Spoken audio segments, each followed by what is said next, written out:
Everyone, I am here with the new video powerful सामान्य GK 2021 प्रश्नोत्तरी।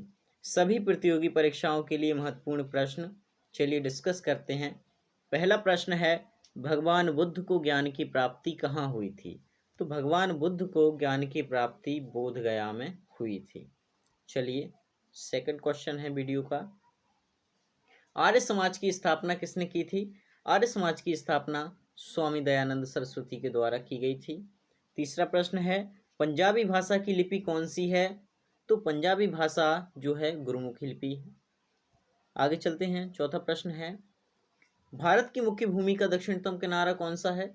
तो भारत की जो मुख्य भूमि है उसका दक्षिणतम किनारा जो है ये कन्याकुमारी है। पांचवा प्रश्न है, भारत में सूर्य सबसे पहले किस राज्य में निकलता है? तो ये अरुणाचल प्रदेश में निकलता है। चलिए आगे चलते हैं। छठवां प्रश्न है, इंसुलिन का प्रयोग किस बीमारी के उपचार में होता है? तो मधुमेह नामक बीमारी में इंसुलिन का प्रयोग होता है। सातवां प्रश्न है, बिहू किस राज्य का प्रसिद्ध त्योहार है? तो बिहू जो है ये असम राज्य का प्रमुख त्योहार है। असम राज्य का ये प्रमुख त्योहार है बिहू। आठवां प्रश्न है, कौन सा विटामिन आंवले में प्रचुर मात्रा में मिलता है? तो विटामिन सी प्रचुर मात्रा में मिलता है आंवले में। चलिए नेक्स्ट चलते हैं। नौवां प्रश्न है, भारत का प्रथम गवर्नर जनरल कौन था? तो लॉर्ड विलियम बेंटिंक भारत के प्रथम गवर्नर जनरल थे। 10वां प्रश्न है, कागज का आविष्कार किस देश में हुआ? तो कागज का जो आविष्कार है ये चीन देश में हुआ। कहाँ? चीन देश में। आगे चलते हैं। 11वां प्रश्न है, गौतम बुद्ध का बचपन का नाम क्या था? तो गौतम बुद्ध का बचपन का नाम जो था सिद्धार्थ था, और गौतम बुद्ध को तथागत के नाम से भी जाना जाता है। 12वां प्रश्न है, भारत में सशस्त्र बलों का सर्वोच्च सेनापति कौन होता है?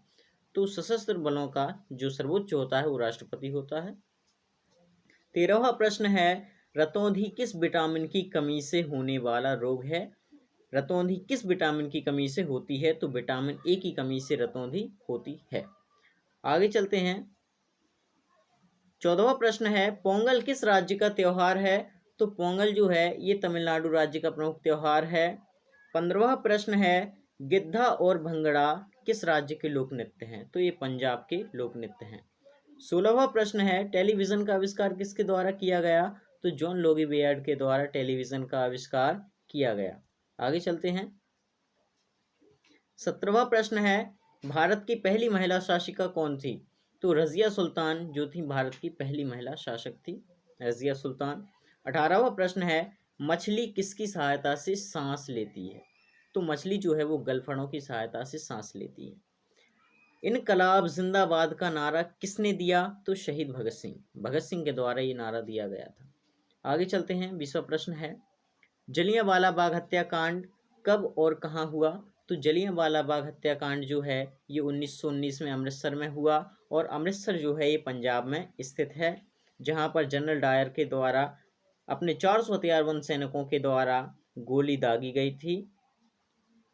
21वां प्रश्न है, 1939 ईस्वी में कांग्रेस छोड़ने के बाद सुभाष चंद्र बोस द्वारा किस दल की स्थापना की? किस दल की? तो ये फॉरवर्ड ब्लॉक की स्थापना की गई थी। किसकी? Forward block. आगे चलते हैं। 22वां प्रश्न है, पंजाब केसरी किसे कहा जाता है? तो पंजाब केसरी जो है वो लाला लाजपत राय को कहा जाता है। लाला लाजपत राय को पंजाब केसरी कहा जाता है। 23वां प्रश्न है, सैंडर्स की हत्या किसने की थी? तो सैंडर्स की हत्या भगत सिंह के द्वारा की गई थी।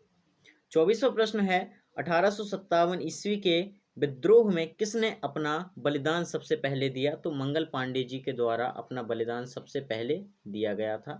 आगे चलते हैं। 25वां प्रश्न है, भारत की पहली महिला राज्यपाल कौन थी? तो भारत की पहली महिला राज्यपाल सरोजिनी नायडू थी। सरोजिनी नायडू भारत की पहली महिला राज्यपाल थी। 26वां प्रश्न है, माउंट एवरेस्ट पर दो बार चढ़ने वाली पहली महिला कौन थी? तो संतोष यादव जो थी। आगे चलते हैं। 27वां प्रश्न है, ब्रह्म समाज की स्थापना किसके द्वारा की गई? तो राजा राम मोहन राय जी के द्वारा ब्रह्म समाज की स्थापना की गई थी। 28वां प्रश्न है, स्वामी दयानंद सरस्वती का मूल नाम क्या था? तो मूल शंकर इनका नाम था। चलिए नेक्स्ट चलते हैं। 29वां प्रश्न है, वेदों की ओर लौटों का नारा किसने दिया? तो दयानंद सरस्वती के द्वारा ये नारा दिया गया था। कौन सा? वेदों की ओर लौटों का नारा दयानंद सरस्वती के द्वारा दिया गया। तीसरा प्रश्न है, रामकृष्ण मिशन की स्थापना किसने की?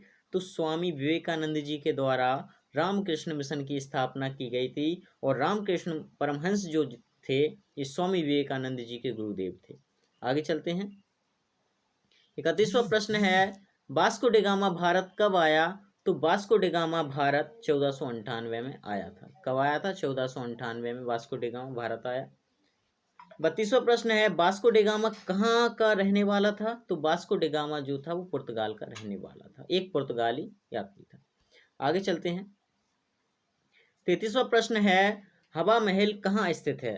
तो हवा महल जो है ये जयपुर में स्थित है। हवा महल कहाँ स्थित है? जयपुर में। और जयपुर जो है राजस्थान में स्थित है।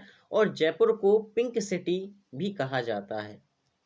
आगे चलते हैं। 34वां प्रश्न है, सिख धर्म का संस्थापक किस सिख गुरु को माना जाता है? तो गुरु नानक जी को सिख धर्म का संस्थापक माना जाता है। 35वां प्रश्न है, सिखों का प्रमुख त्योहार कौन सा है? तो बैसाखी जो है वो सिखों का प्रमुख त्योहार है। आगे चलते हैं। 36वां प्रश्न है, लौह पुरुष किस महापुरुष को कहा जाता है? तो लौह पुरुष जो है वो सरदार पटेल को कहा जाता है। आगे चलते हैं। 37वां प्रश्न है, 37वां प्रश्न है, नेताजी किस महापुरुष को कहा जाता है? तो सुभाष चंद्र बोस जी को नेताजी कहा जाता है। नेताजी सुभाष चंद्र बोस जिनको हम कहते हैं। आगे चलते हैं। 38वां प्रश्न है, दिल्ली स्थित लाल बहादुर शास्त्री की समाधि का क्या नाम है? तो विजय घाट इस समाधि का नाम है। लाल बहादुर शास्त्री जी की समाधि का नाम विजय घाट है। 39वां प्रश्न है, महाभारत के रचयिता कौन है? तो महर्षि वेदव्यास जी जो हैं ये महाभारत के रचयिता हैं। महर्षि वेदव्यास जी महाभारत के रचयिता हैं। आगे चलते हैं। 40वां प्रश्न है, अर्थशास्त्र नामक पुस्तक किसके द्वारा लिखी गई? तो अर्थशास्त्र नामक पुस्तक जो है, अर्थशास्त्र नामक पुस्तक चाणक्य के द्वारा लिखी गई। चाणक्य का एक नाम कौटिल्य है और इनका एक नाम जो है वो विष्णुगुप्त भी है। तो इस प्रकार से हमने 1 से 40 प्रश्नों को डिस्कस किया। आई होप ये वीडियो आप सभी को पसंद आई होगी। इस वीडियो को ज़्यादा से ज़्यादा शेयर करें, लाइक करें, कमेंट करें और हमारे चैनल को सब्सक्राइब करें और बेल आइकन को प्रेस करें ताकि नोटिफिकेशन समय समय पर मिलता रहे। चलिए मिलते हैं नेक्स्ट वीडियो में, तब तक पढ़ते रहें, स्वस्थ रहें। Thank you for watching.